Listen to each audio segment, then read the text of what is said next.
The DJI Osmo Pocket 3, probably one of the most talked about vlogging cameras this year. So before the battery dies, Michael's gonna sing a song. So the camera came out in 2023, and DJI, also known for, honestly, a lot for their drones. But they took that camera and mounted it onto a very small, tiny little unit that has a gimbal built onto it as well. And also it has built-in face tracking, and it also has a 1-inch sensor that gives you 4K with a slow motion feature that can take it all the way up to 120 frames per second. Yes, this little camera is a travel camera, vlogging camera, and it is the upgrade from the camera I'm using actually right now. This is the DJI Pocket 2 with face tracking. So no matter how I turn, my face is still coming back to the center. There we go, still tracking. Yeah, see, that one's a little slow. You can see on the Pocket 2 is a little slow, whereas the Pocket 3 with the update and the bigger sensor is still able to detect you much better. Here inside a Precision Camera, they let me actually use the Pocket 3 as a test camera to kind of test it out, see how it works in terms of the live face tracking. Face tracking here, obviously in the newer model, works a lot better than the 2020 version of the Pocket 2. But again, still a great camera, still good to use. But the Pocket 3's updates give you so much more versatility, and you can tell by the colors that everything is much richer on the bigger chip. Makes you wonder just how good the follow is. 2 gets kind of caught in places, whereas the Pocket 3 is just smooth. It really catches you. And sometimes this one will start like just shaking, going like, what, where'd he go? You know, like you can tell it's hunting, whereas this one is, 2023, 2020. So it's 3 years later, 3 years difference. Whereas, and you got to, yeah, exactly. Like you see the intelligence in the software. Like you see how it lost me for a second, and it was like this one just stayed with me the whole time.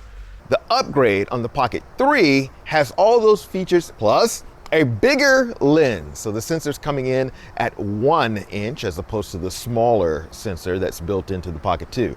Also, the Pocket 3 has 4K, like I mentioned as well, but it also has this feature where the 2-inch screen can flip to do vertical as well as horizontal content, so you can flip it back and forth. Also, you get the Creator Combo Pack. You can get a microphone, the DJI Mic 2, as well as connect it to your phone using the DJI Mimo app. Let's get into what you really want to see, which is a little bit of the footage.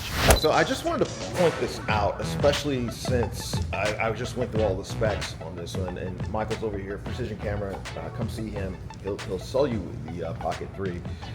This is at 4K. They say that this is like a 20mm lens, and then there's a wide lens that you can put on it on the front of the sensor that'll actually make it more like a 15. So if you're 0.75. Yeah, it's like weird. But keep in mind that the chip, the sensor in here is only about 1 inch. So you're losing to go from full frame to this, but you do get the gimbal, right? So everything is pretty steady. I can walk around, Michael can be in the background and I can walk back and forth. Also, the camera will track me as I walk around, right? So I'm walking and the camera is still tracking me as sorry, my bald head's in the way. Okay, so yeah, we're at 4K 24. This does not come with an ND filter, so going outside may be a challenge, and you may see that, but you can buy them separately. I believe they sell them on the DJI website, where you can get a whole kit of those. Since I can't really control anything in terms of the settings, at least on this camera, you can control the shutter speed. So let's adjust that real quick. So now this one here, obviously, I do have the ISO to kind of adjust, and with only 9% left of the thing, the real challenge here is the low light setting test. So let's go do it. I don't know why I froze. All right, still shooting in 4K at 24 frames per second. I've actually adjusted the shutter speed, so it's at 1/50th of a second. Michael is here, and we're gonna do, like you said, here, it's on active face tracking, so every time I move, here's the light switch. All right. You ready, Michael? Here we go. Let's see how it adjusts. Whoa, that was fast. It's almost as fast as the Nikon, except the Nikon did it much more gradually and was cleaner with it, whereas this one here, it was not as fast. Let's bring it back up again. Okay. For someone who is in a situation where they're going indoor and outdoor really quickly, this will definitely help. So the lighting for this camera, I have it set to go up as high as a 3200 in the ISO, but even then you saw that it did fairly well in low light situations. One more quick test, because I got Michael here, who's the aficionado of lighting. Here we do have a little bit of light here coming from that window, but as you can see, as I go further back into the room, and Michael's here with me, we'll go further back into the room, it's a little darker. Without tripping over all the tables. I'm not sure what the ISO is on this right now, but it's not as bright as it would have been with the Nikon because you have a full frame.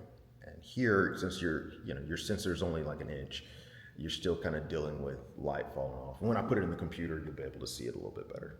I do like how quickly it adjusts, but it's not the best in adjustments, as we saw with the Nikon in the full frame, where you get better skin tones and you're getting better lighting, just your blacks fall off differently a little bit, at least in my opinion, Thanks to Precision Camera, I was also able to take the camera out and do a couple of video clips just to kind of show you here.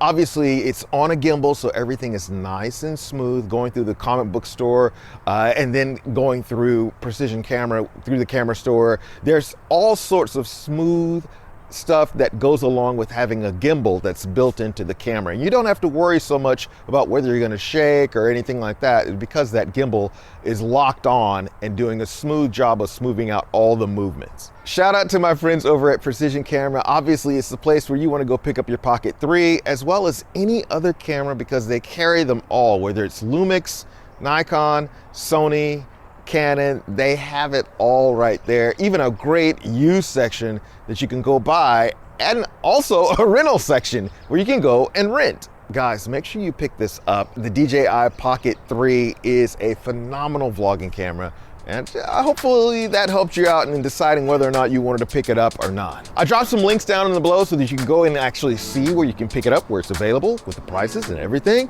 And if you got any questions, feel free to drop it down in the comments below.